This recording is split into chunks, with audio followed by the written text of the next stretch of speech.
Ladies and gentlemen, welcome to this week's edition of the Rasslin Report.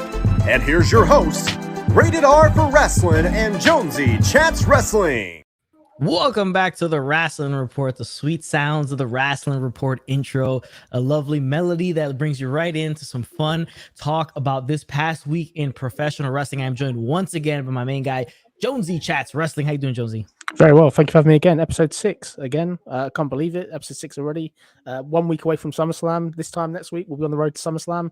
It's exciting times, isn't it? Big, exciting times. I mean, we have next week SummerSlam, next week CM Punk apparently debuting somewhere. Who knows where it could be, because there are a little tease from WWE this week from John Cena that maybe it's happening at SummerSlam for WWE, but I highly doubt it. A callback to the John Cena CM Punk match. It's an interesting week in professional wrestling. We had the debut of Rampage, so it's just yet another wrestling show to cover. The weekly reviews and stuff like that. So we're very, very busy. We got a lot of stuff to get into this week.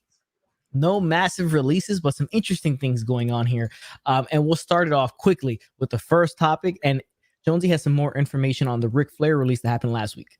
Yeah, so going into this then, so obviously Ric Flair asked for his release and stuff like that. So let's kind of break down what we know that's extra. It's a couple of extra things with Ric Flair. So Ric Flair obviously. He really wants to be used on television, so he's not really bothered about money anymore. There's an issue really that he had with WWE. WWE weren't using him on TV.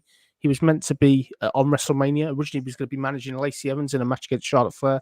That obviously got cancelled when Lacey got pregnant. Yep. They originally pitched Peyton Royce to be the follow-up, like to take that role. She rejected it. And then subsequently since then, he was like really, really unhappy that he's not been used. He really wants to get back. He said, well, get me back up for SummerSlam, get me there with the fans, or do something with the fans around and stuff like this. Clearly when they said he didn't have nothing, he pushed for the release. So really he, as I said, he wants to basically be used. He wants to be there in front of the fans again. He wants to have a role. We know he can't be in the ring, but what do you think of Ric Flair being back in the ring in some capacity? Would you be excited for that? I don't see the point of it. I think like him without Charlotte makes no sense. Like for him just to be there. I think Charlotte is the whole reason for him to actually even be around in professional wrestling, other than doing like signings and stuff like that, legends conventions, that type of stuff. But him being on actual television of a current product, honestly, it doesn't add anything to it. It really doesn't help it, and it's just kind of just like it deters from everybody else. But with that being said, that's the news on Ric Flair. This next thing is the Nature Boy All Elite. Okay, so this is another one. So clearly, Ric Flair has got great connections with Andrade. He's been meeting Tony Khan. Tony Khan's a massive fan of Ric Flair. Look at the history he can do and stuff like that. So we expect Ric Flair to go to AEW. The dream for AEW is to get Charlotte, Andrade, and Ric Flair all under one brand. So meetings have happened. So Ric Flair will be in AEW soon.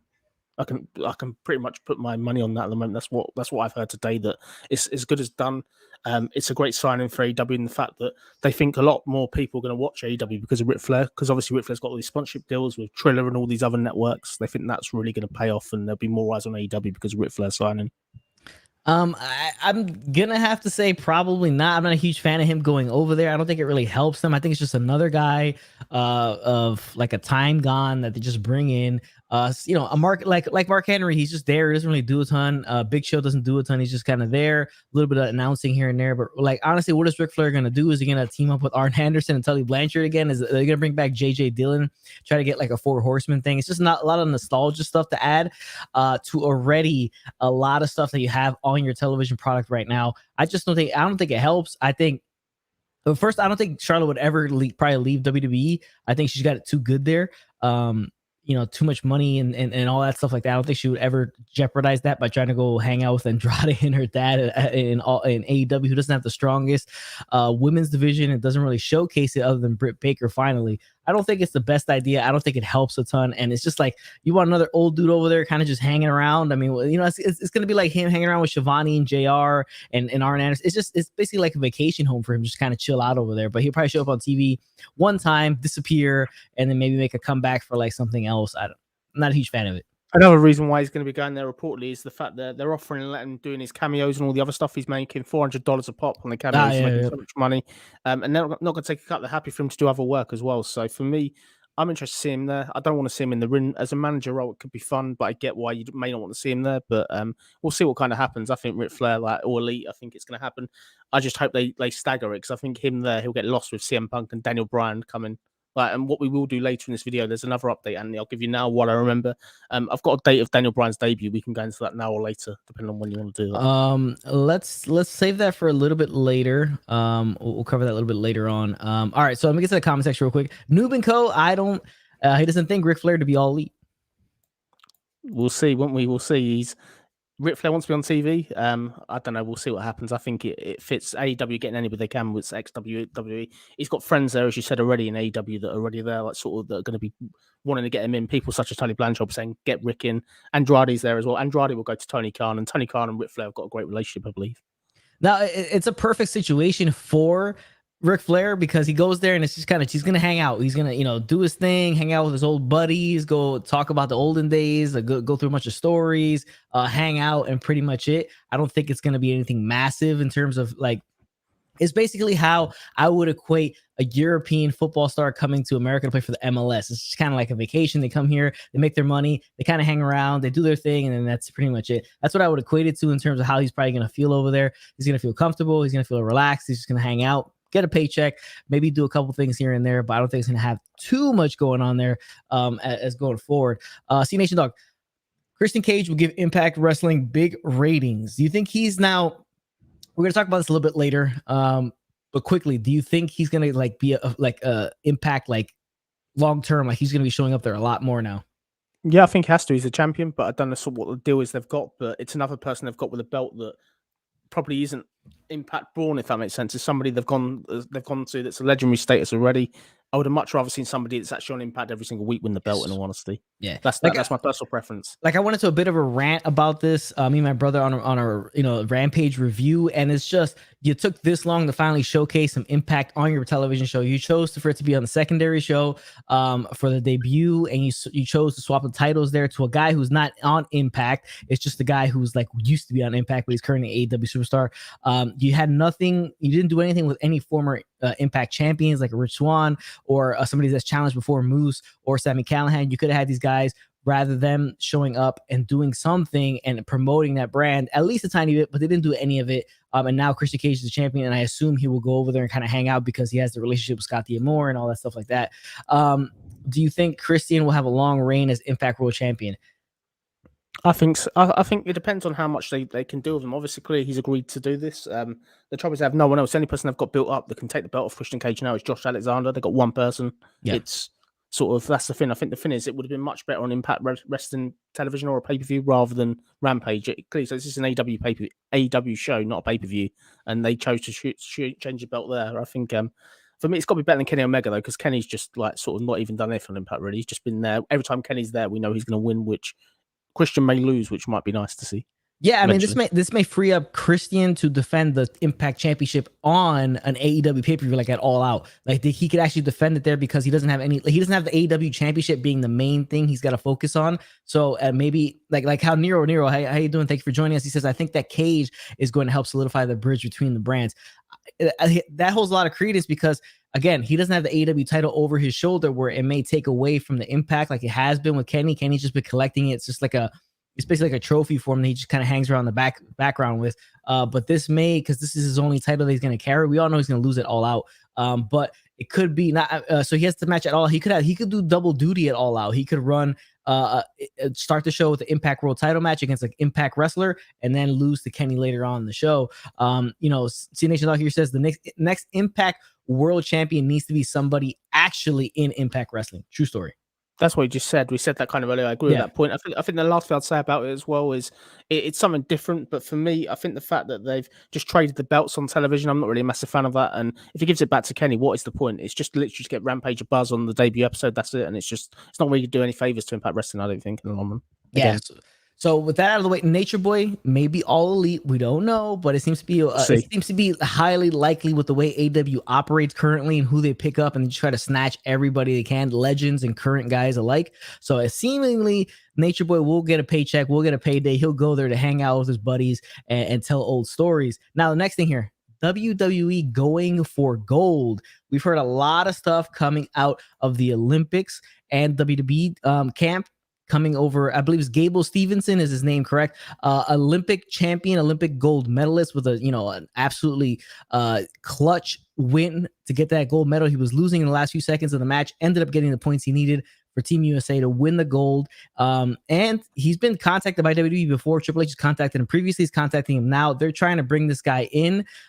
Makes a ton of sense because it's a callback to Kurt Angle, obviously. And these are the kind of guys that WWE likes to bring in because it brings a lot of legitimacy and a lot of press to the company. So, Jonesy, what do you think about this? Yeah, I think it's a sensible signing. Clearly, Gabe Stevenson, everyone's kind of talking about him. He's got a big buzz coming off the Olympics. He's a typical WWE type guy. He fits this new build, what they want. Crucially enough, he's obviously he's a wrestling fan. He knows about Paul Heyman guy, that he knows the terminology and stuff like that. For me, I think this is going to be done. I think WWE will get it signed. It wouldn't surprise me if you get Gable Stevenson coming in at SummerSlam in some capacity. I think I'll put that out there as a prediction now. Interested to see sort of how it works and stuff like that. But I think this is a great signing for WWE. Looking back at the other Olympians they've signed obviously Kurt Angle before, and that worked really well. And I think even the amateur wrestlers such as Brock Lesnar have gone on to be stars. Like Chad Gable hasn't done much, but he's a former Olympian too. So yeah. I think it's going to be a sensible sign. This is the type of person you want to get. They have aggressively pursued him. He's got an interesting coming in. You need new stars. Let's just book him right. Let's bring him in. Let's bring him in decently. If he's going to go to NXT, it's a waste of time. Really, this guy needs to be on Raw and SmackDown probably every week. One of them. Yeah, exactly. Nero says anything to not hire a straight up pro wrestler. Typical WWE guys, right? Well, I mean, look. So Kurt Angle's always a lot of people say that Kurt Angle's like the most natural to professional wrestling. Like he made the change from a guy who's his whole life at a top level was taught to never be on your back. And that's the whole point of Kurt Angle, is to never be on your back as an amateur wrestler. Won gold, never be on your back. Imagine he comes into pro wrestling and immediately he's okay in the position of being on his back, falling down, taking those big bumps and everything like that, and hamming it all up for professional wrestling. This guy could take to the same way. Maybe he could be a natural as well. You never know. But again, this brings a lot of notoriety. I mean, the guy's an Olympic gold medalist. That's like top tier athlete. It doesn't get much higher than that, winning a gold medal in your respective sport at the Olympics. And him bringing him in it's a massive get for them. Because remember, there's a lot of people that like love, wrestlers, like indie guys. This guy's a tremendous wrestler. He does a bunch of moves, all this stuff like that. But you have to have the total package. No Lex Luger pun not intended. But you have to have that kind of stuff that goes along with it. And this helps that aspect. Now, if he just sucks in the ring, it kind of is what it is. It doesn't really work out. But if he's able, like a Kurt Angle, to take really quickly to the sport of pro wrestling and then have the other attributes too, I mean, you could have another massive star in your hands. If I was booking it, call me crazy, I'd have him come in the Roman Reigns Cena match at SummerSlam and have him take out Cena and give Roman the win. That's what I would do if I was putting that. You need to get this guy coming in at the top. There is a question if he's ready, but for me, if he's going to be a Paul Heyman does really manage jobbers. That's the thing. Paul Heyman really needs to manage somebody at the top, and this could be a real hired hand for Roman. I think this guy has to come in as a heel as well. I think if he comes in as babyface, I know he's got a gold medal and stuff like that. I think for me, with his wrestling skills this guy's a guy that's been training with Brock Lesnar daily, apparently. So for me, I think he's going to be a heel. So let's put him in at the top. Yeah, but you might as well. I mean, if you're going to do it, like I said, if he takes well to it and he's a natural like Kurt Angle, not to say exactly the same, but if he's similar, you can do a lot with him. If he has the personality, all that stuff. Kurt Angle could be a once in a generation type, but this is that next generation, could be that next Kurt Angle type. Quickly, we're going to touch on this a little bit later, but T Nation Dog saying a lot of people are not liking King Nakamura winning the IC title because they think Apollo's reign should have been longer. I disagree. Apollo's reign was stale. We're going to touch on it a little bit later because one of the topics we're going to cover, but it's just the fact that his title run started off well, promising, fell off a cliff due to injuries and all that other stuff. So that's why it kind of is what it is. They swap. I think what it is he wasn't booked. Like, let's be fair. Like, WWE didn't have him defend the title. That's where the problem is more than anything. He didn't really get to defend the title. I didn't think he was bad. I think the way he won the title was pretty good. It's just WWE didn't give him a run. It's very hard to solidify an Intercontinental Championship run when you're not defending the title every month at a pay-per-view or every week. Exactly. Yeah, it's tough to do so. So like that was the problem that Sheamus was running into with the broken nose stuff, but he's gotten back into the fold a little bit. So WWE going for gold. Gable Stevenson seemingly eventually showing up in WWE in some form or another. We may see him in the crowd, who knows, at SummerSlam, kind of like an NXT type thing where he's in the front row of the crowd teasing that he's coming to the company. But another thing, we got another like younger talent here. Dante Martin, is he a big deal? Is he the next big thing? Is he something that AEW has that's going to be a big thing? For me, yeah, I'd say it was incredible. Like this match this past week on Dynamite with him and the Seidel brothers teaming obviously against Omega and the Young Bucks and stuff like that. Absolutely incredible. Like there was moments during that match where Martin looked like he was going to get the win. Imagine if he would have pinned Kenny Omega. Like it would have been absolutely unbelievable. It would have been one of the biggest talking points coming out of Dynamite. For me, I think this guy's young. He's got potential. I think for me, this is a great chance to get an AEW homegrown talent. I think they need to push him to the moon. I'm so impressed with what I saw the other day. Yeah, I mean, I think he's not on the level of a Jungle Boy. I think Jungle Boy is just the way they've built Jungle Boy over the last year and a half, 2 years. It's been tremendously well done. Facing big time opponents in singles matches and taking those guys to the limit where you actually believe that he may actually get the win. I think it's been a tremendous build. He has the fallback of who his dad was, his late dad. So he does have that to fall back on just a bit. But Dante Martin, I just think maybe a little bit too soon for him. He needs to show me more of everything else rather than just the big moves. Obviously, all that stuff is cool. Insanely like ricochet levels of athleticism from Dante Martin. But I need to see more out of the rest of him. Can he really, in a singles capacity, get the crowd behind him like a Jungle Boy has and get into those spots that Jungle Boy's gotten into where it seemingly looks like he's going to win against these top tier talents? Now, if they can do the same thing, a similar build, and have him face Jericho, have him face an Omega, have him face, guys like of that nature, a Miro. Let's put him against Miro in a TNT title open challenge match and have him take Miro to the limit. And seemingly, that's the way you make a guy. Basically, he doesn't have to win, but the way you make a guy is by taking a guy like that to the limit, similar to how they've done with Jungle Boy. I agree. I think Jungle Boy, he's very over. As you said, the theme music and stuff's very, very clever. He probably is the next big thing. But Dante Martin, for me, needs to get time, give him some time. But yes, I think they should push him. Like, I really want to see him be pushed. I think the whole thing, you could say, is Ricochet. It's AEW's answer to Ricochet, but I think he'll be treated better. Like I trust AEW to push him better than WWE would. Yeah, I think so as well. Yeah. Nubinco, I'm hoping that Gable Stevenson will be in WWE. I am as well. I think it's a cool thing. I think if he, like you said before, if he takes well to it, if he's a natural, it can only pay off in the end. 100%. Martin Carrillo, all Dante Martin needs is direction, character, and a personal chant. Similar to what Jungle Boy has. That's what he needs. He needs to get into that kind of, they need to have a set direction for him where he's going to go and hone the rest of his skills. Like everything else, like the in-ring stuff, it's tremendous with the athleticism. Everything else needs to be built around it, and then that's how you build like the whole thing, and it just organically kind of goes. It just needs to be used like right. I think they need to give him regular matches instead of having him on one sort of Dynamite. They're not seeing for weeks and weeks and weeks. I think that's the way to do it. Really. Yeah, generally speaking, you really have to build him like on a consistent basis and have something with him to do. Yeah. All right. So Nero, it's kind of off topic, but have you guys heard the breakdown of last night? 27 minutes of wrestling on 2 hours of SmackDown and 28 minutes on a single hour of Rampage. What are your guys' opinions on that? Okay. I'm totally okay with 2 hour, a 2 hour SmackDown only having 27 minutes of wrestling. Because remember, it's a show about wrestling. It's not a wrestling show. It's two different things there, right? A lot of it's character work, storyline development and things of that nature. Am I a fan of having consecutive pretty much contract signings? Like I think the contract signing was last week or 2 weeks ago, and they have another one this week. I'm not a huge fan of that. But in terms of everything else, you're building characters. Characters are not always built in matches. They're built in everywhere else. I'm fine with that. I don't have complaints. I hope Rampage is not just a full-on just 3 matches a night wrestling show. I want them to have more character development because of their massive roster. They need Rampage as the second show to build characters and storylines and get those guys that aren't showcased on AEW Dynamite because that massive roster is so huge to get them out there on Rampage to create storylines around them, have them do more stuff that's not just focused solely on the in-ring product. Because again, that doesn't always sell tickets and make you bigger. It's not all the in-ring stuff. It's everything that encompasses the whole entire character and everything like that. You can do more character development stuff on Rampage. I hope it's not formulaic where it's just, we know it's an hour long. We're going to get 3 matches. They're going to try to ram the matches in there, and that's be it. I hope they do 1-2 matches maybe, and then have some other stuff in between, promos, character work, stuff like that. Yeah, I agree. I think it makes a good point. I think the thing with it is clearly the in-ring action's great in Rampage, but we definitely need some angles. I think that's a key thing that's kind of missing. Like, I love an angle and a storyline, some backstage sort of storyline, something. But in terms of sort of the in-ring action, the difference between the shows and stuff, I think the thing with SmackDown, we're on the road to the pay-per-view. Obviously, next weekend, they're having to fill sort of angles and stuff like that. They're really having to hype Cena and Roman because it's felt a bit flat apart from this past week. So that's kind of why a lot of the time is kind of spent on that this week on SmackDown. But for me, I get it. But You just don't want to be seeing rematches. If it's if you do see an hour of wrestling, let's just hope it's not a match we've seen before. Yeah, you need to have the promo work in between. You need to have that done. I mean, old school NWA, it's an hour-long, television program.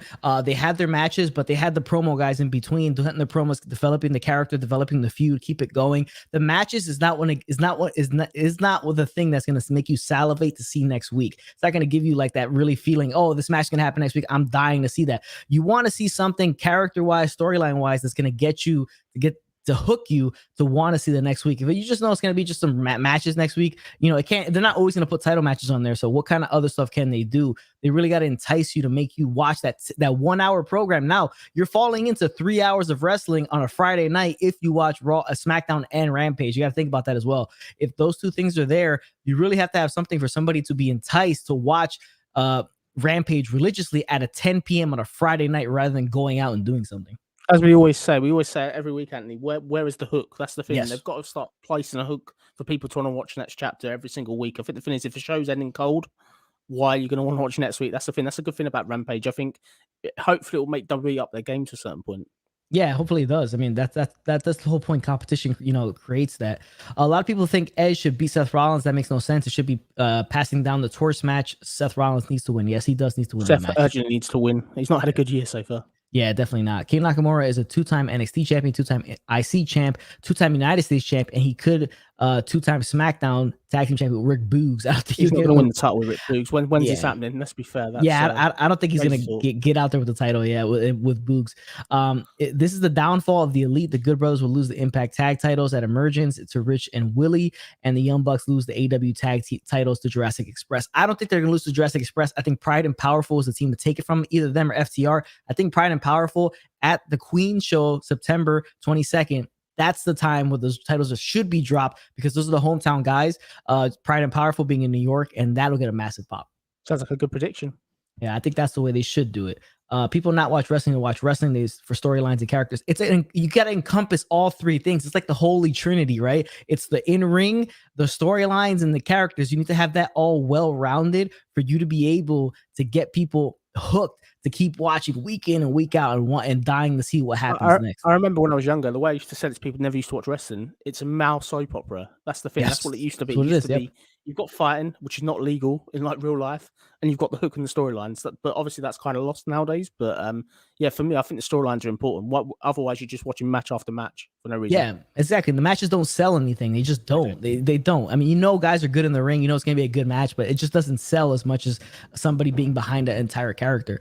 Marker, why doesn't the catering crew of WWE go interrupt contract signings like John Cena? That's how you get a title matches, right? It's Wild Wild West out there, brother. If you can just go out there and just contractually steal something like that, and it's there isn't a catering crew, unfortunately. Most of them are released, sadly. But I know what you mean. Yeah, it's pretty rough. How many matches do you guys expect to be in the SummerSlam match card? 8, I would say. 8. Yeah, 8 is the show. They've promised the show will be done in 3 hours. So clear with the boxing later on the night. That's kind of why. But no, there'll be 8 matches. I don't think there'll be any more. Yeah, I think 8's are probably the right amount of matches to have for such a massive show like that. Nero, I would like to see Butcher and Blade have a run with the titles as monster heels. That powerbomb on the top rope gave Cassidy look like he attempted murder. It was amazing. Yeah, Butcher and Blade, I mean, it's just not, I don't know what's the story with that team. I mean, honestly, it's just like they seem like they were going to be all right in the beginning. They just kind of like fell off completely. And now it's weird. Like, I think it's the Blade. He dresses odd now compared to what he was dressing before. It's weird. It's weird. I mean, it's an odd gimmick. I think the thing with it is it's got a bit of like sort of comedy to it. Not comedy, but it's got that sort of dark humor to it, which I don't know if that can be taken seriously, really. But I think the Blade's a really good worker. I've seen him work before personally live, and I think he's quite good, really. But for me, he's wasting the tag team. I think he'd be better as a singles wrestler.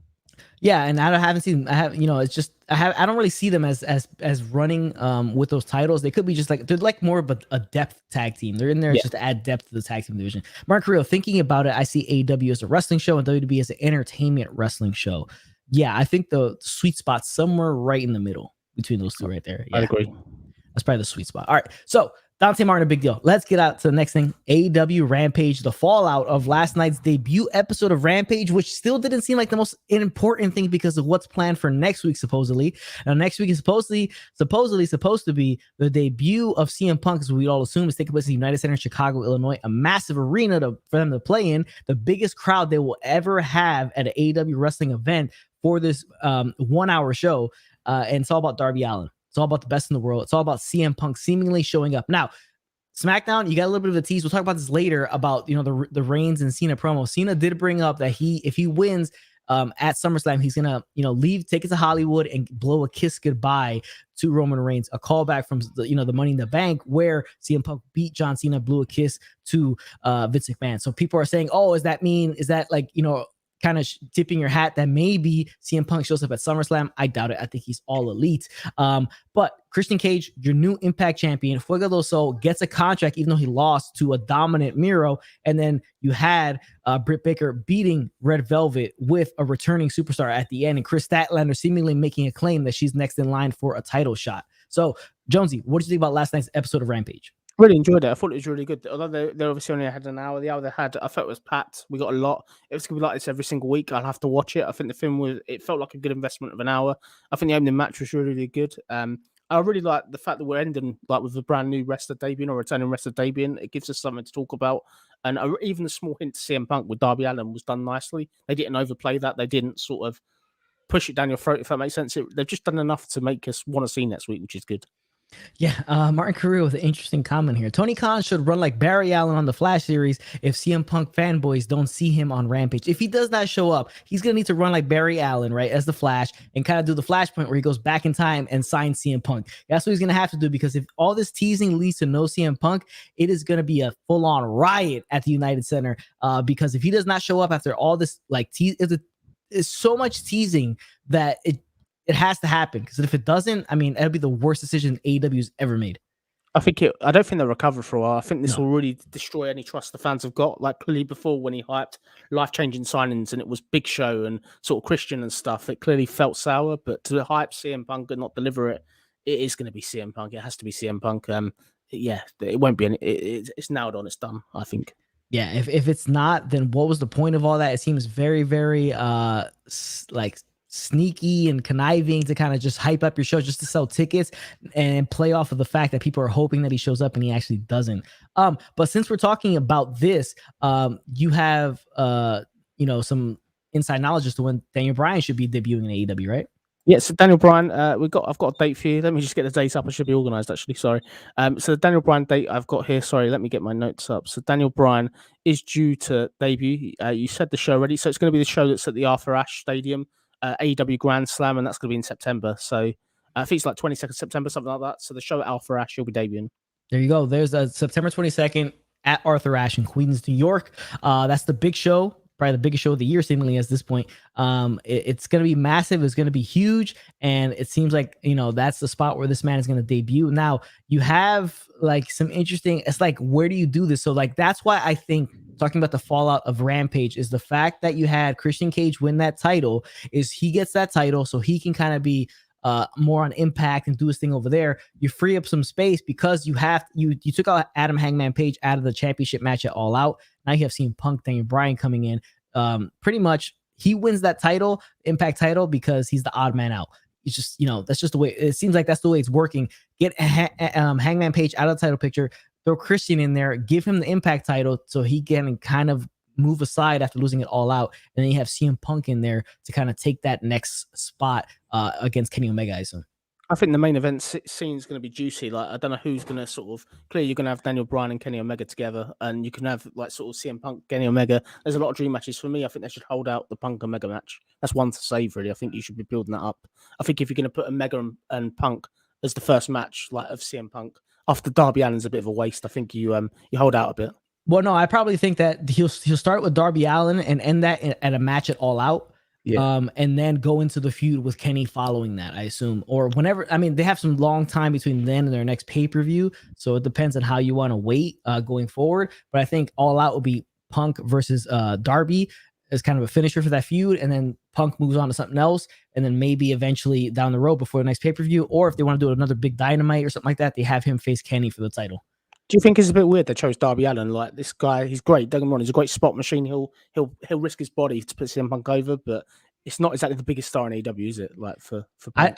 I personally think that Punk is the one that probably chose it. I think Punk probably had some. That would make sense. Yeah, because Punk's obviously he's got control of exactly what he's gonna be doing. Exactly. He probably came in saying like, who do you like? They asked him, who do you want to face? Who you looking to face? I want to come in and face Darby, my first guy. I think that's more like kind of reasonable as to why, because yeah, it doesn't make a ton of sense, right? A massive name like that to come in who hasn't wrestled in such a long time. People have been dying for him to come back. You still hear his chants in WWE to this day, and his Darby's like the first guy. I mean, no disrespect to Darby, but it's just not like you would think he would come in and immediately face whoever is on top of the card.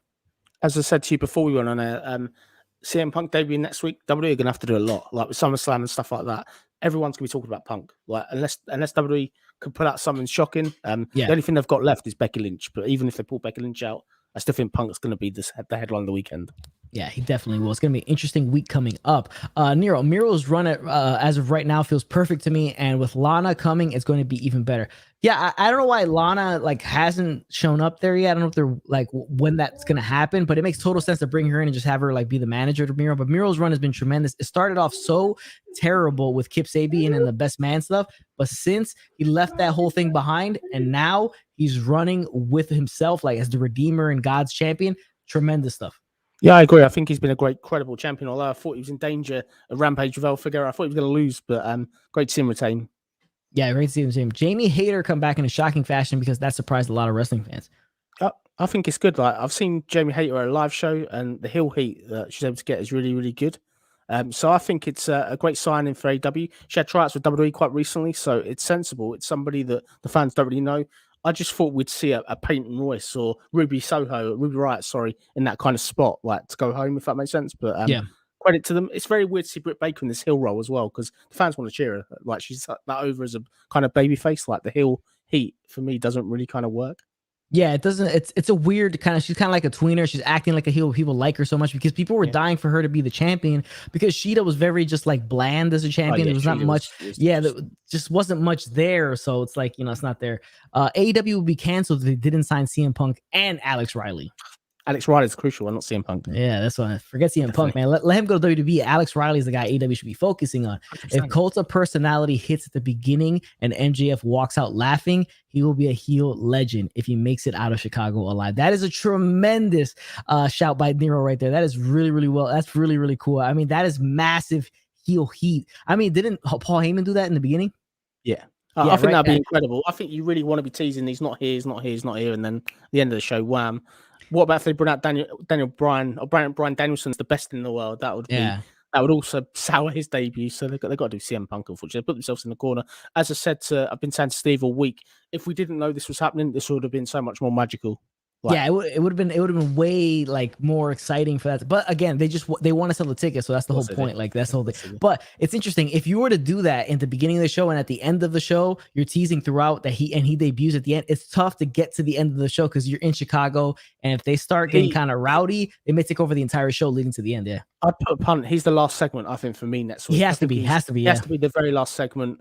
And for me, I think if you put him out there in the first 5 minutes, everyone's gonna be buzzing, don't get me wrong, but save it to the end of the show. Imagine that pop as the show ends. It's going to be. I wouldn't even have him speak. I'll just have Darby Allin in the ring.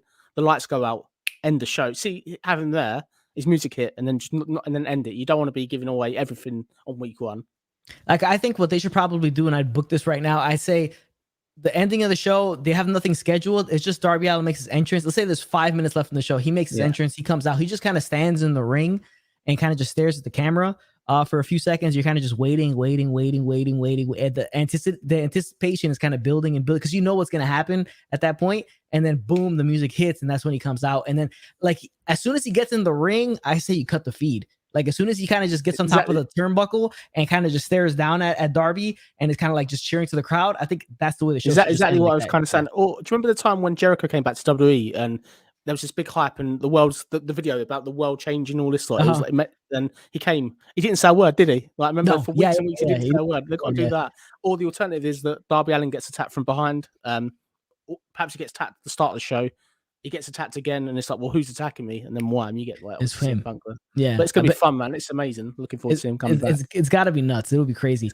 Martin Carrillo, my dream match is Lily versus Kenny Omega for the all of Omega's titles. High stakes, high rewards for Lily. Yeah, I mean, if you're gonna go in, you better go in all the way, and just do it like that. Yeah, it'd be finding somebody who can beat Omega other than Christian. I think Lily, she can't be pinned, obviously. She can't be pinned, and when she winks at you, kind of just shocks you. So she doesn't show any pain. Yeah, exactly.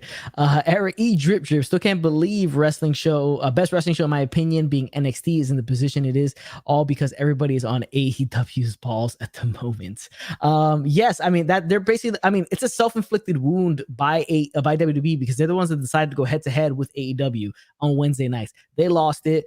They got blown out, and then obviously that soured Vince McMahon on the product, and big changes are coming. I think the thing is, if there was a connection between the main roster and NXT, if there was decent storylines between both, they may have had a chance. If they'd have sent Roman Reigns to NXT, if it was that over as a show, they may have had a chance. But let's be fair, AEW, they're putting out some great work, and you're getting top tier AEW's best wrestlers.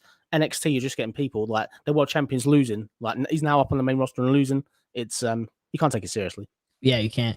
If MJF does a Dolph Ziggler 2007 move to the fans, mocking any legend will solidify him as the #1 douchebag. It would. It'd be incredible. Yeah, it'd be massive heel heat he'll get. Nero, if Punk jobbed to Darby, it would put Darby over huge, and it wouldn't hurt Punk at all because he can claim it was ring rust.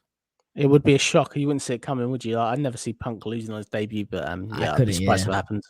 That'll be a real that'll be something that WWE would get criticized for doing, is having a guy debut or come back and he loses like in his first match, and people will be like, oh, why you brought him back and you buried him so quickly, like. Yeah, it wouldn't work, I don't think. Yeah. I wonder why they didn't announce anything for next week's Rampage. I wonder why.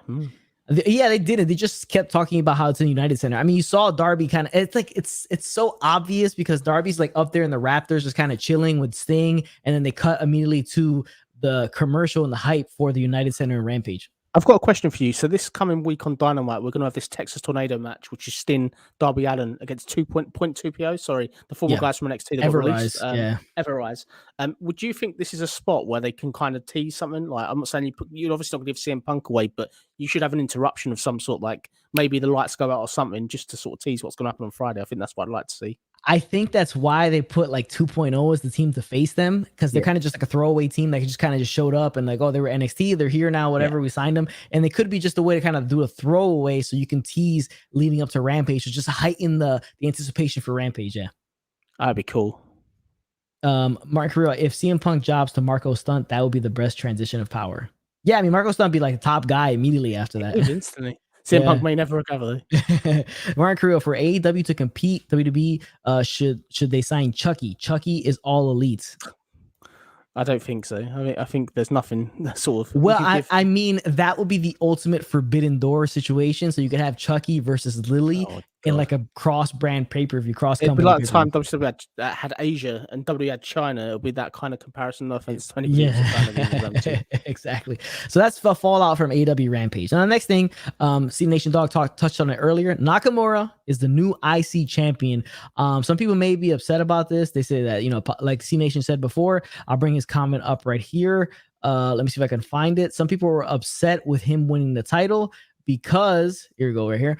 Yeah, he said not liking Nakamura winning an IC title because they think Apollo Crews should have had it longer. But again, he started promising his run because of the new character and anything like that. But the fact that he had injuries, wasn't able to defend for such a long time, we didn't see the IC title on the show for a while.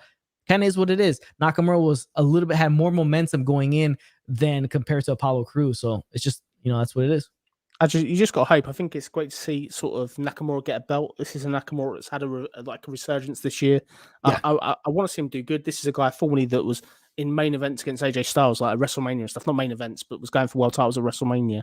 We need to get him back to that level. I think this is good, and I think this will hold him over to the King of the Ring tournament later this year. Yeah, and he should have a big showing there for the King of the Ring tournament. Yeah. Let's see how long he holds the title. Who's his next feud? Does he feud with Cesaro? I think Cesaro in a feud might be pretty cool for the IC title. Yeah, I think going forward, that might be all right because Cesaro's kind of soured a bit lately, right? He's kind of disappeared, fallen off a cliff. Could see a lot of that going on. Let's see. Okay, Ariel keep doing big things. You already know. We always do it. We always do it big here. Appreciate it, brother. Nero, I think a big tease is coming on Dynamite. They did Malachi's debut so good with the light problems. So he's talking about the CM Punk Darby Allin thing maybe happened on Dynamite, like we were saying, yeah. Yeah, maybe. I think that you've got to do something. Obviously, you're not going to have Punk there. You don't want to give the whole game away that Punk's there, but there should be a message. Like you could, if you don't want to do a promo or something, just have some sort of video. Like you don't have to give too much away, be it cryptic and whatever else. But for me, it's a way because you really got to get this hype because they want to get as many eyes on the product on Rampage. Although anybody kind of knows that that's going to happen on sort of the show. Yeah, pretty much. I mean, I would say if I was them, I'd probably have Darby Allin do the kind of thing in his entrance where he looks at the clock on his watch. Like this is not the clobbering type, but maybe he does that like a little nod to like his wrist, like he's looking at the time or something like that. Small little subtle things, and you can have something during because again, it's 2.0, so it's really not like it's kind of it's like extremely random, right? Like that they would have Sting come back in the ring to face 2.0, like it's kind of random. Would you like to see sort of CM Punk cut promos on Sting, like shoot promos on Sting, like pipe bomb type promos where he goes, "You're just an old man," or for example, stuff like that? Would you like to see that? Because that could be a real good way for CM Punk to get some sort of heat going into the feud with Darby Allin. I would really like it, but as long as Sting doesn't get a comeuppance on Punk, you know what I'm saying? Like as long as Sting doesn't beat down Punk in a segment, I think it works well because again, the more you treat somebody like that, like you're an old man, you're washed up, and then he beats you, it makes you look worse, right? Because you got beat up by the guy you were calling old man and washed up. So that what does that say for you? So I think it'd be tremendous if he does cut like shoot promos on Sting, but Sting just does not beat him in any way, form, or fashion after that. Yeah. We need to see him go into the pipe bomb mentality where the stuff he's saying, we need to question whether he's allowed to say that or not. That's what I really want to see because that is him at his best when he's free to say what he wants. Yeah, and similar to the promo that happened between John Cena and Roman Reigns. They blur the lines a little bit there. Martin Carrillo, I really hope something good happens with Nakamura's reign this time around. Also, I hope this means that we're going to see the Nakamura we should have seen. Hopefully so. Yeah. If you go on to say, if booked correctly, Nakamura could transition to the UT and be built up for Roman Reigns. Yes. For the Universal title and be built up for Roman Reigns. Yeah. That would be the ultimate goal right there for that, because that would make, again, the stepping stone that is the IC title to the next title. They need to do that. They need to get a challenger for Roman Reigns eventually. So, yeah. Yes. Because seemingly it feels like after SummerSlam, if he holds on to the title, which he probably will, it's going to be Finn Balor. Then somebody after that could be a Nakamura. Yeah. All right. So tonight is Omega versus Andrade for the AAA. It's Triple Mania. They're going for that AAA World Heavyweight Championship. Who you got? Seemingly, it seems like Omega will have like the world record for losing the most titles in the shortest amount of time. Yeah, I think for me, I think Andrade, obviously Triple Mania, it's their WrestleMania of the year.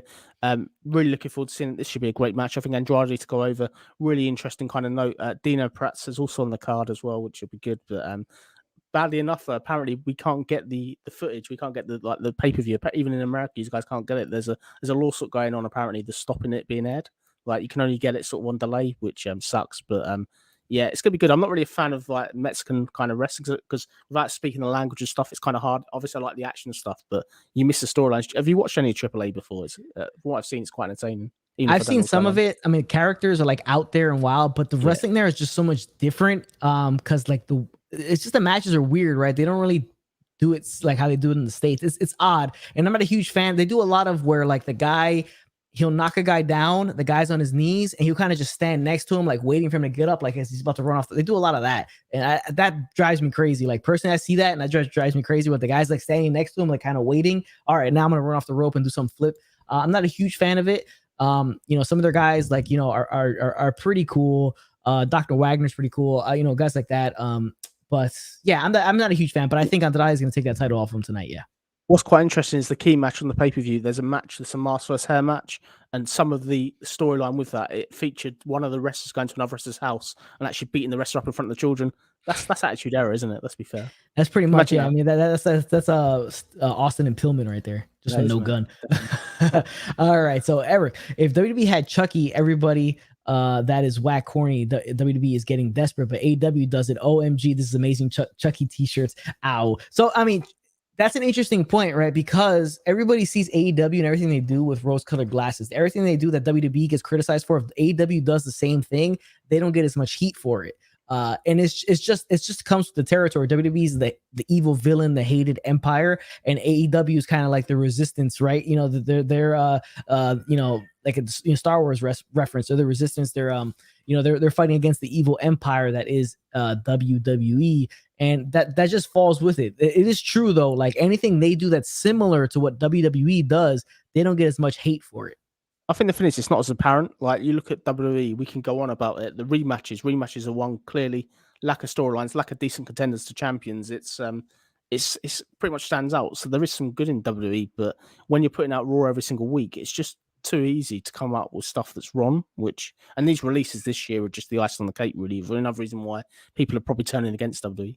Well, the thing, I think the best word is habitual. They habitually do this over and over again. Yeah. So that's why they get more heat for it than AEW. AEW is a younger company. If AEW does it habitually like WWE, eventually down the road, they'll get, more I think heat. Stipulations is another one. Like if AEW say someone's going to quit, they're off TV for 6 months. If WWE has someone retire or quit, they're back on them. They're back in a month. And it's just, you can't be taking anything seriously with WWE, I think. Yeah, I mean, AJ Styles got buried alive and he was back like the next month on a pay-per-view. Yeah. Nero, Andrade will win. I think last night might have been the beginning of the end for Omega. They may do a Kenny lost his confidence angle, which would be cool if done correctly. It would be cool. This is why it would be perfect for Hangman to be facing him at All Out, because he could take the title off of him there. It makes a ton of sense. And then he can go away for a while because he lost all of his confidence. He can come back eventually as like the Terminator gimmick he pulled out. He was doing New Japan, something like that. Maybe he's redesigned Kenny Omega, something like that. I agree. I think the thing with it, this is a real good chance to rebuild Kenny Omega and him to rest any injuries. But no, yes. I think this is the start of him losing belts. I think the comeback story will be good though. Yeah, Andrade should win, right? I mean, Omega should get time off after losing all titles. It's a lot of work for you to put and go to different companies. Yeah, definitely. You should go get healthy and then come back rejuvenated and kind of revamped in a different kind of form. I think the interesting thing will be to see whether Tony Khan's authorized him to lose, because obviously he hasn't had him lose on AEW TV much.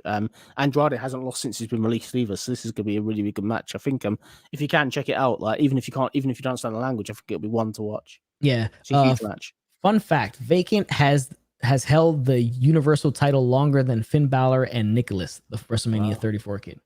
Wow, interesting fact. Like, let's be fair, Nicholas never won the belt. Like, I'm not one for raining on someone's dream and stuff, but let's remember that WrestleMania. That was a really important spot. They built up all night. Oh, he's going to have a mystery partner, and you bring out like a kid. It's just had to sour a WrestleMania. Yeah, a disastrous decision. Disastrous.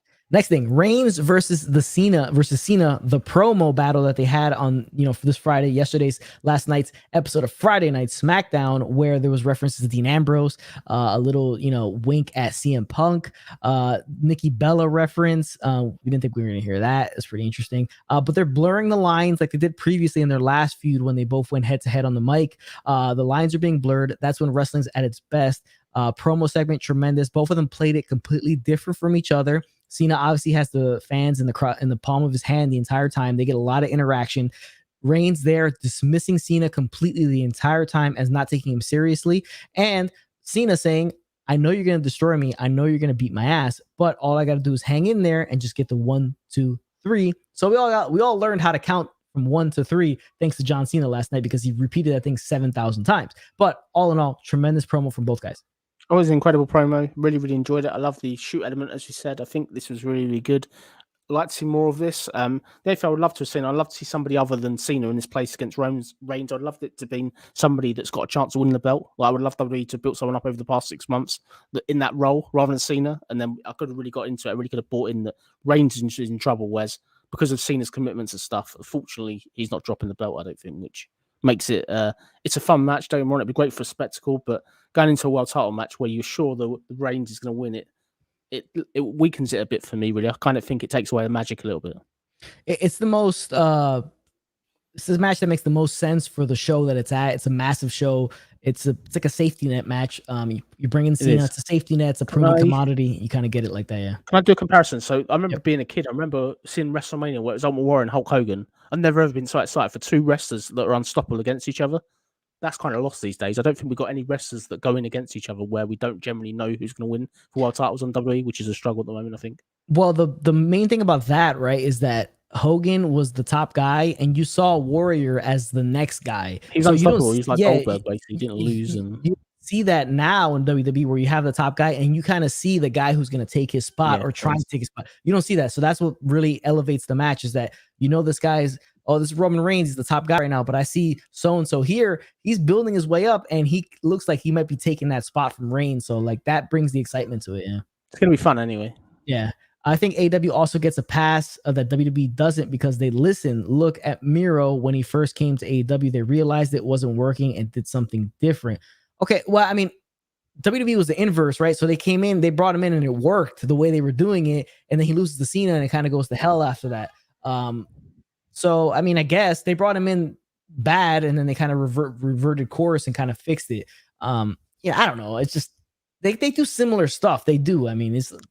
I think the trouble I have with WWE, in all honesty, is the fact that there's a chance of a storyline being dropped with no notice. Like you get invested in a stable or whatever, and it's dropped, and there's no payoff, which makes it really dangerous to really go all in on a storyline and stuff. But I agree. I think AEW just seem to they lost the path with the important storylines, which is probably why it seems to be better to watch. I think.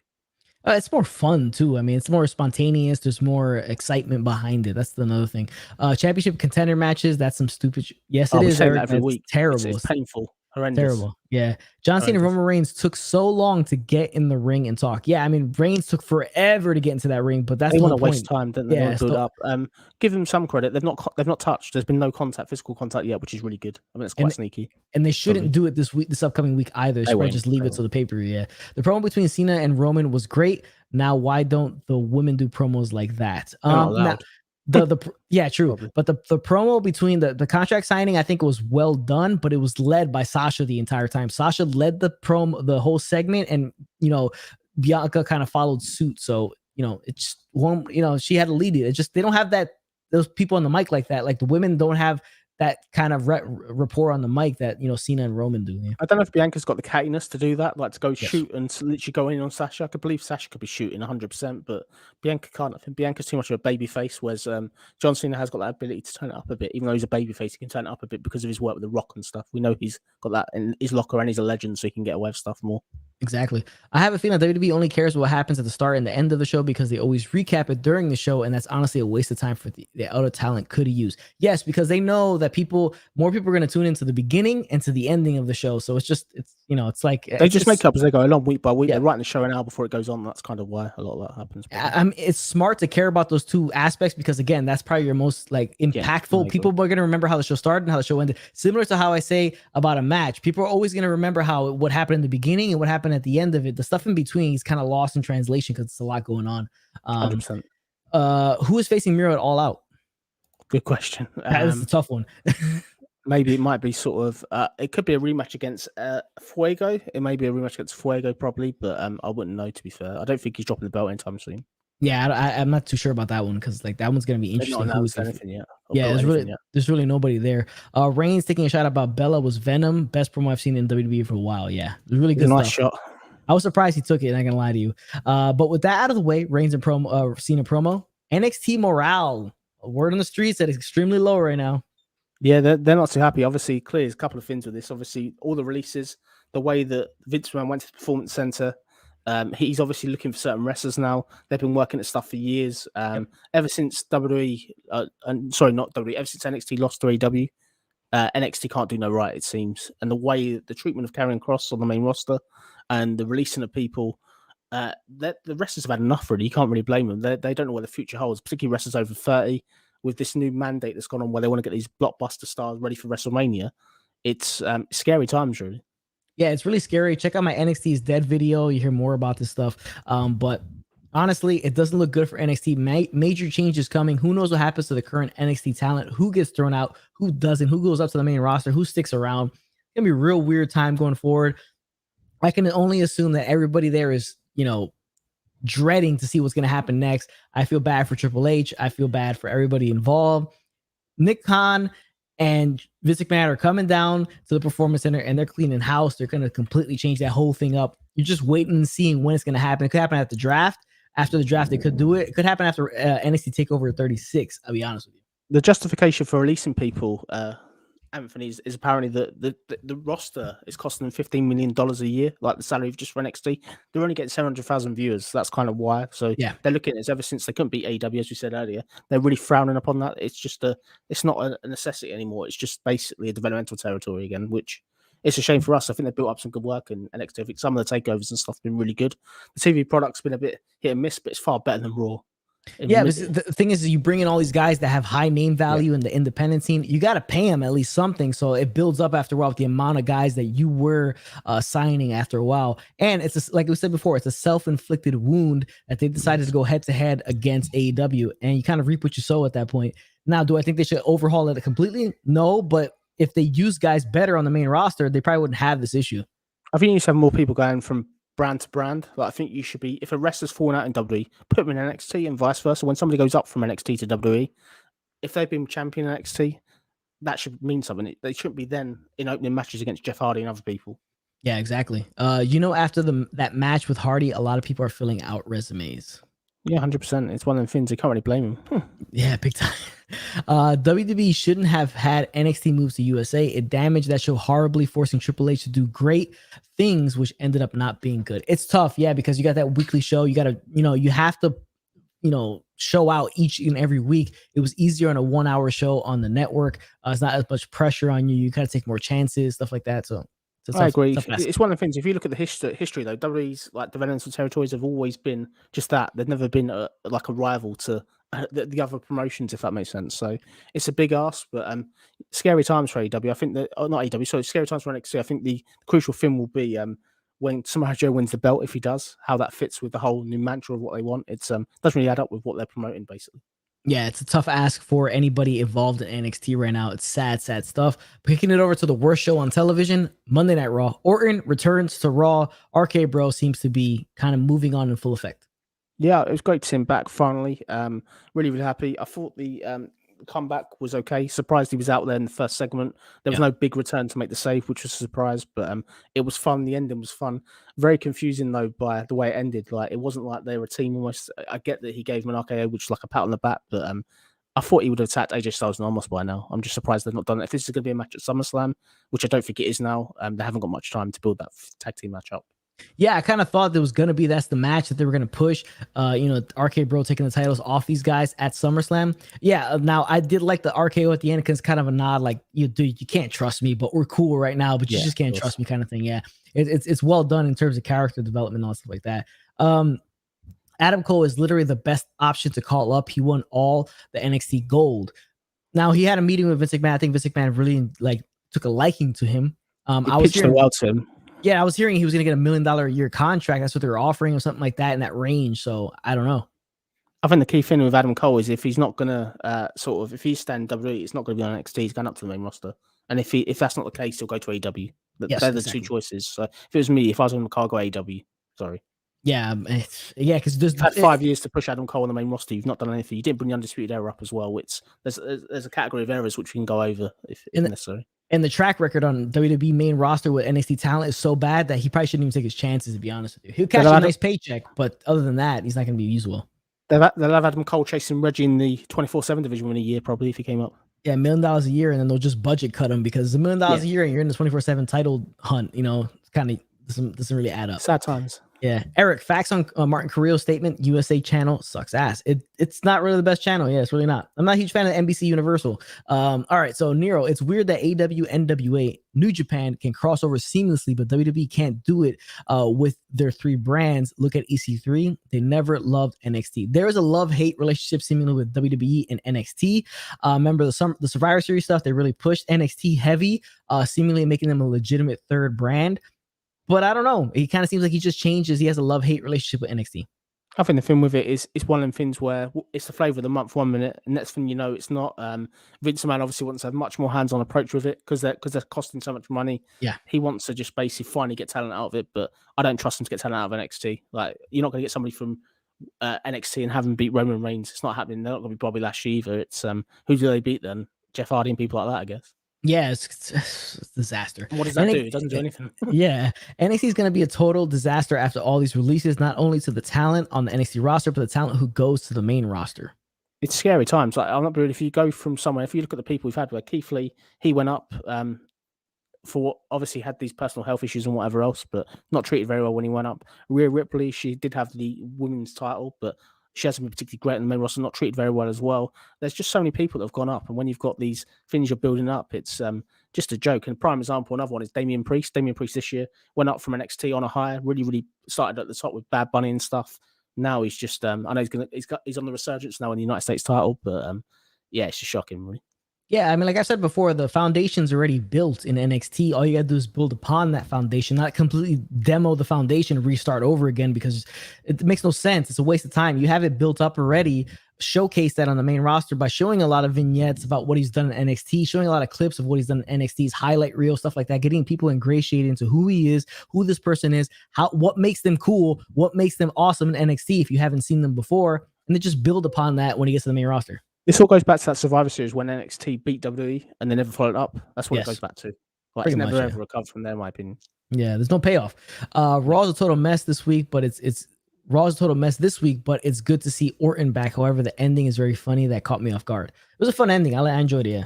I think it's great that you got that as your ending. Like, it's great that you're getting Orton there. Orton's crucially great to be back, but it was the best part of Raw. I've got to be honest with you. I didn't watch Raw in large amounts. I saw the highlights and parts of that, but once again, it was rematches again and again and again. It's a rough watch. All right, so with that out of the way, Monday Night Raw, we have a major WWE legends maybe leaving. This is a big one. So, obviously following the releases of NXT, there are strong reports I've heard today that Shawn Michaels apparently wants to get out of his producer role in WWE. He's at this part of life now where he doesn't want to go back to fighting with Vince McMahon. Clearly in the past, they've fallen out. There's been arguments and stuff about Shawn's behavior and all this lot, but Shawn's had enough. He looks at what's happened with NXT. Both him and Triple H didn't know anything about the releases. They're sick of building up talent that's getting released, and he just doesn't want the stress at this part of his life. He just doesn't need it. So Shawn thoughts he won't be going to AEW if he's released, but you can't really blame him for wanting to get out. I'm surprised it hasn't happened sooner, in all honesty. Yeah, because it seemed like that was their playground down there to kind of, they had a toy chest down there. And they were kind of playing with every single toy they had there, having a lot of fun, just kind of, testing stuff out, trying new things, building guys up down there. But if Vince is going to get involved, I doubt HBK wants to deal with that again and fight with this guy over and over again. He probably sees what Triple H has to deal with on a regular basis when it comes to Vince McMahon. He does not want to probably have to deal with that. Obviously, he just wants to be left alone and kind of do his thing and impart his knowledge on younger talent. Yeah, I think it's a real kind of shame, but for me, I'm surprised they've never caved in and got Shawn Michaels back in the room for me. I thought that's something they would have done by now, which I know he's probably not the work it once was, but for me, it's a missed opportunity. But I think I hope really there's some sort of resolution to this. I really hope he doesn't leave because he's done some great work. He's a great mentor to the wrestlers that are down there. It's just about time, really. I think Vince McMahon really needs to leave Shawn Michaels and Triple H alone to do the work. He should be letting them choose it. And when they come up to the main roster, they're wrestlers from NXT. They should be responsible for how they're pushed. I think there should be that continuity. I think the writing team of Raw and SmackDown and Vince should be on board with the overall goal because you should be taking these wrestlers from NXT and making main eventers out of them because you want to get these WrestleMania blockbuster stars, supposedly, as the pitch this week has gone out. Yeah, you'd make the money back if you would make them into a star on the main roster after them being a star in NXT. But I think Shawn Michaels never getting back to the ring is probably a choice for management because he has no hair and it's just not the same. He comes out the sexy boy, he's completely bald, looks kind of weird. It's probably a lot of that going on there. I think it's wishful thinking on my part, really. Martin, WWE can easily give up on talent. Didn't Vince want big guys like Bronson? He got released, or wasn't Vince high on Priest? He disappeared after WrestleMania Backlash. I think the thing with Bronson is, although he's muscly and stuff like that, he's quite small. He's small and stocky. He's not 6'8" or whatever. He's 5'5" or 5'7". It's one of the things they just want these people like Gable Stevenson that's going to be coming in. Really, that's the type they want now. Again, yeah, they want guys like that. I mean, could this take us back to like the era of Batista, stuff like that? Could be. I mean, but that was a fun era. I mean, that Ruthless Aggression era was fun, but we had a lot of guys who were muscle bound and large. I mean, none of them were like tremendous high flyers doing a lot of stuff in the ring. The in-ring ability, it's got to be down to, they just want people that are movie stars, almost movie star type looks that I don't know. It's a weird time in WWE. I think the fact is we've not seen any retort from WWE to AEW. There's been nothing from WWE I've seen over the past 2 weeks besides putting Goldberg and Cena back to counter AEW, which I thought we would see a lot more. I thought WWE was saving the best stuff to the fans come back. I've not really seen anything, and you would have thought if this was back in the day and this was WCW and WWF, we say it's every single week based on the show. If WCW had gone out and signed Stone Cold Steve Austin, WWE would have done something. You know what I mean? Whereas WWE are letting AEW sign CM Punk and they've not done anything. It's crazy. I mean, they have a marketing department. They know what certain sponsors are looking for, certain outlets are looking for, types, body types, looks and stuff like that. So they know what they're getting from corporate, like what you're supposed to be looking for, what they got to build up to. Good Morning America wants a certain type of a looking person on there. They want a good looking person in shape, looks like an athlete, stuff like that. They want guys like people like that. So there's a lot of stuff that falls into play when you have the corporate structure that WWE has. Martin, long story short, Vince is truly destroying his own company with releasing so many talent. And for those talent, it was their dream to be in WWE. No one has a clue what will happen with WWE. I think the thing is they're beyond that point. They made so much money, they don't care. Like, they all they care about now really is the sale. Probably when they do sell eventually, the companies they've got to be selling the company eventually. By the way, they're carrying on. Well, I mean, they're too big to fail at this point, so they can kind of do what they got to do. But they have a corporate structure. New Nick Khan, he's in there. He's making a bunch of changes. They have a lot of people in the works here, like working behind the scenes, how they want to mold the company to look going to the future. Because again, they seemingly, according to them and what their research shows, and internal research they do with everybody involved in the corporation, says we need guys that look like this. We need guys that are big, muscle, attractive, guys that sell. That's what they're looking for. So, I mean, that's honestly just what it is. They don't see guys that look average. They're not going to sell. They're not going to make any money. You can get the hardcore wrestling fan that's always going to tune in regardless and complain about everything. They're always going to be there. So what you're trying to market is to those big, that mainstream audience. That's what it is. That's what they're trying to look for. I don't want to sort of insult people, but I think the way they're pitching stuff at the moment to 12-year-olds, like if I was a 12-year-old watching WWF, it might be acceptable, a lot of the stuff, but at the age I am in my mid-30s and whatever else, it's by the time you've seen as many matches as I've seen and stuff like that, you just question, why do you watch it? Like, that's the thing. I've kind of got to the point now with WWE where I could read the results and I feel like I've saved time, which badly. I never want to do that. I want to love watching wrestling, but it's tough with WWE at the moment. Yeah, true. Honestly, the downfall happened when Mitchell Wilson and Michelle Wilson and Jorge Barrios got fired. Yeah, I mean, you bring in different points of view and different perspectives to those big spots in the company, big positions in the company. They're obviously gonna want to make changes. They get the ear of the boss of Vince McMahon. They tell him, boom, boom, the other shareholders or stockholders are talking. It kind of is what it is. I think Nick Khan's done some revolutionary deals. I may not agree with the principles of them, but the way they've got rid of talent, and the whole plan with a lot of this is to bring people back on lower money. Like, they'll get Braun Strowman back and he'll be on next to half the money he was on probably. Yeah, exactly. Nero, if WWE keeps it up, the stockholders are going to get to the point where they're going to make sure that no McMahon can run the day-to-day. I don't think so. They're making a ton of money. I don't care. This is a record year for them. Like, even in the worst sort of no fans and stuff in the Thunderdome, they've made so much money this year. Yeah, it says too big to fail. So was WCW. But WCW was never a publicly traded company on Wall Street. That's the big difference. They're not an international company. They never really were. They never really were as big as WWF. Even when they were beating them in the ratings, they still never were as big as WWF. Because if you ask any random person on the street, wrestling, I mean WWF. Yeah, that's the big difference between the two.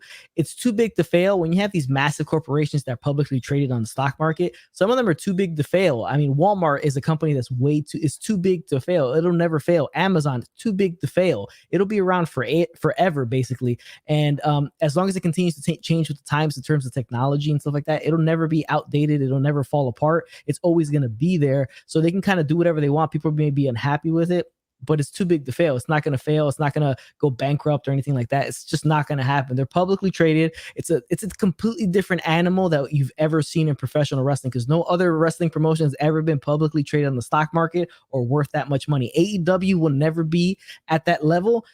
And anytime soon, they will never be publicly traded in the stock market. They need to have a long tenure out there for them to be publicly traded. I don't even think they want to even do it, because at that point, once you're publicly traded, you have stockholders, you have board meetings, you have all these other people that are invested in your company, in the company, that have a say. And that's when there's too many cooks in the kitchen. And that's what happens to WWE. So that's the problem that WWE falls into. They have a million people in the kitchen, and a lot of them hold positions of power. A lot of them are stockholders. You got to listen to all of them. And then there's just a lot of people talking. And that's why everything's kind of done at the last minute. And the show's written on the fly.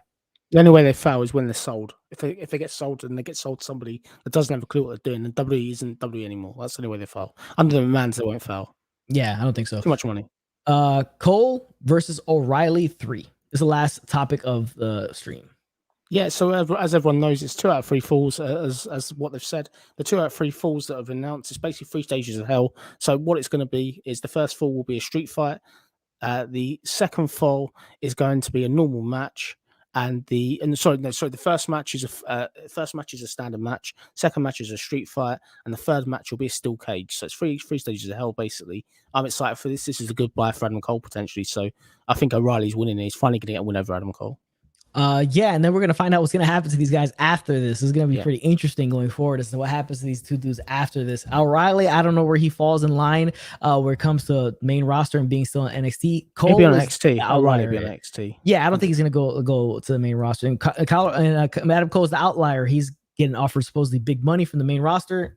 Who knows? He's going to go to Raw. They've got the writers working on stuff already, I think. But that's why I reckon he needs to go. He needs to go to Raw. On SmackDown, I think he'd be great on SmackDown, but Raw needs all talent they can get, really. Yeah, big time.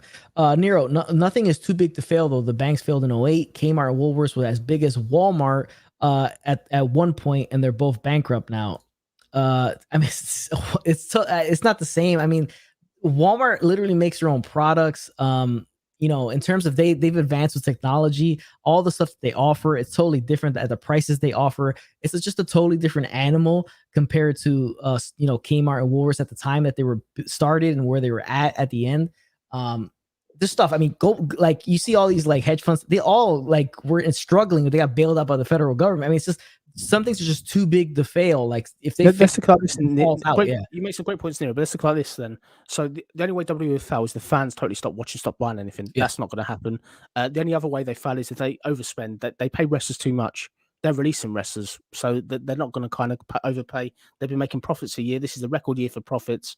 It's never going to get to the point where everyone gives up on it. Even if certain people don't like watching certain stuff, like I might not like watching stuff. There's thousands of people that are going to watch WWE, even if I don't. So it's not going to fail. Yeah, I mean, because the kids are always going to end up watching it. They're always going to tune in and stuff like that. They know who they're geared towards. It's a big process. They know exactly what they're doing. And like I said, they have everybody's an independent contractor. So when they want, they can just say, budget cuts. We're going to release a bunch of guys. They know what's cost effective measures that they have to take and stuff like that. As we said last week, WWE have legally got a way of getting people out of the contracts. There was a legal way of them getting out, which was they expect the wrestlers to do so many dates. Because of last year, none of the wrestlers on the roster did anywhere near the dates. So if WWE want to get rid of them at the moment, that there's no real legal sort of consequence to them doing that. Yeah, you're talking about like an absolute conglomerate, which is WWE, similar to a Walmart, similar to an Amazon. These are conglomerates that are just so massive. They're not in debt. WWE not in debt though. That's the thing. Yeah, so I'm saying they manage their money well, and they have the freedom to do so because, like I said, they legally can just get rid of people when they want. I'm going to give the prime example. Did you see the WWE show where they go around buying sort of retro items for the wrestlers? Did you see that? I can't remember. WWE Most Wanted Treasures. Have you seen that? Yeah, yep. A prime example. When they had the Ric Flair episode, they wanted to get the Ric Flair robe. What it ended up with, WWE is so tight and they're so sort of stingy with their money, they made Conrad Thompson pay for the whole amount. Like that's the thing, WWE are that tight with money and stuff like that they won't even pay out. That they're financially astute, man. Not just on that, but that's an example. Yeah, they're extremely savvy in the way they handle their finances. I mean, like I'm saying, there's no way that just the viewership drops off to that point where they do anything like that. I feel like they're going to hollow out WWE and sell it off as the world's biggest tape library at this point. Job cuts keep happening, and there's no hiring going on. I think the thing is, there's going to be a sale eventually. I think Nero, you're probably right about them being sold, but yeah, I think the actual security of WWE when it's WWE is fine, but if it's sold, there may be an issue. But the man himself going to make so much money off WWE being sold. It's going to be insane. I still can't buy the fact that they'll sell that company, to be honest with you. I just don't think viably that, I mean, not that I don't think, they'll do anything they want for money. But to drop that on somebody who has absolutely no knowledge of professional wrestling, I don't know. I mean, it's like Ted Turner. Ted Turner knew nothing about wrestling, and he bought WCW from the NWA. Controversial. Could you see him selling it to Vince McMahon's like enemy, like Rupert Murdoch? Obviously, he owns quite a bit of the television networks in America, from what I understand. That could be somebody that could buy it potentially. I mean, I don't see why not, but I don't really think it's tough. It's a tough ask to get everything on Peacock. Sell. I think basically that's kind of what the general gist of selling. Really, I don't know how that. Yeah, so they had to sell it completely to NBC Universal. I mean, you just had to straight up sell it to NBC Universal, and they would own everything and absolutely everything. Vince McMahon would get paid off big time. He would probably still have part stake in the company, still a smaller stake, but he won't be the chairman of the company. It's just like I said, it's too big to fail. It's just too big to fail. Certain things are just at that level where they're just too large to fail, and it's just like they're never going to have the point where they just have absolutely no viewership. No, I agree. Okay, so I thought Cole O'Reilly were gonna have a loser leaves NXT because you got Cole on will he leave, will he stay theories from the fans that bring more reality. I think the trouble is that if that's the case, obviously everyone knows Adam Cole's going one way or another. Yes. It would make sense to do that, but this is Kyle O'Reilly's last real opportunity to get a win in this series. Like, he's totally, utterly never done it when it comes down to it. So for me, I think this is a goodbye to Adam Cole, really. Yeah, because it'd be too obvious if that was the case, right? Because Adam Cole would be the guy probably on the out. Now, I'm not a huge fan of 2 out of 3 falls matches because you're always kind of, you're kind of you're always working to that. Like the first fall means absolutely nothing because the first 2 actually mean nothing because you're going to that 3rd fall. So it kind of hurts the first 2 falls of the match. That's why I'm 100%. Not a huge fan of 2 out of 3. Actually won one, didn't you? 100%. Whoever's winning the first. It's going to be, it's not going to be a 2-0 sweep or anything like that. Martin Carrillo, the last big SummerSlam pay-per-view hype I felt was back in 2016 just because of Lesnar versus Orton, first time ever. Finally, WWE is giving us good feuds, majorly on the SmackDown side, Banks, Belair, Cena, Reigns, etc. I think they're good. Like, I think Banks and Belair is going to be a money match at WrestleMania this year. It was superb. Really looking forward to seeing it. The Cena and Reigns match is it's a legendary match as such. I think that's great. We just need to be seeing this level of match every single month. Like, I may be asking too much, but for me, I think this is a chance really to paint. I think on paper this card's could be really, really good. I'm just looking forward to seeing what they do next month at Extreme Rules. That's kind of the thing. I think it's great at SummerSlam. Where's the long-term plan? 12 months time, they should know where they're going to be going. Whereas WWE at the moment don't seem to know that. I know back in the day we used to know 12 months in advance where stuff was. Yeah, now you don't. Yeah, the Kardashians buying WWE confirmed. I mean, they got the money. Yeah. Probably, but between them all, they probably got the money. A 2 out of 3 falls match is always 2 meaningless falls, and then you get a normal match. Exactly. Yeah. So like everything else doesn't matter, just the cage match at the end, because that's where it's headed. Because if they were to say a cage match first, then you may say like, oh, okay, or a cage match second, somebody might sweep it 2-0. But the cage match is third. They're not gonna like sweep it and then get rid of a cage match. You know what I'm saying? Okay. It's not gonna happen, especially on a big pay-per-view like this. But Cole versus Roddy 3, that's the final topic that we had to cover today. That is episode 6 of the Rasslin Report. We appreciate everybody for tuning in, all the wonderful comments and conversation. Appreciate everybody, Nero, Martin, Carrillo, C Nation Dog, everybody, Noob and Co., everybody that was involved today. Really do appreciate it for everybody jumping in, giving your wonderful comments and chat and everything like that. Again, appreciate Jonesy for joining me once again for 6 weeks in a row on episode 6 of the Rasslin Report. It's been great to be here, bud. Really, really enjoyed it. Hope next week's gonna be as fun as everyone thinks. I'm sure it will be. It's going to be an interesting one next week. Stay tuned for next week's Rasslin Report, because if CM Punk's around, we got a lot to talk about when it comes to CM Punk. I know everybody here in the chat is going to have a lot to say about CM Punk if he is the one to show up and everything like that. It will take place the day of SummerSlam, so you got that to look forward to as well. Appreciate everybody for joining us. Appreciate Jonesy. Make sure you subscribe to Jonesy Chats Wrestling on YouTube. Make sure you subscribe to his channel. Appreciate, again, everybody joining us in the chat, everything. And we'll catch you guys on the next one for Rasslin Report, episode number 7. See you later, guys.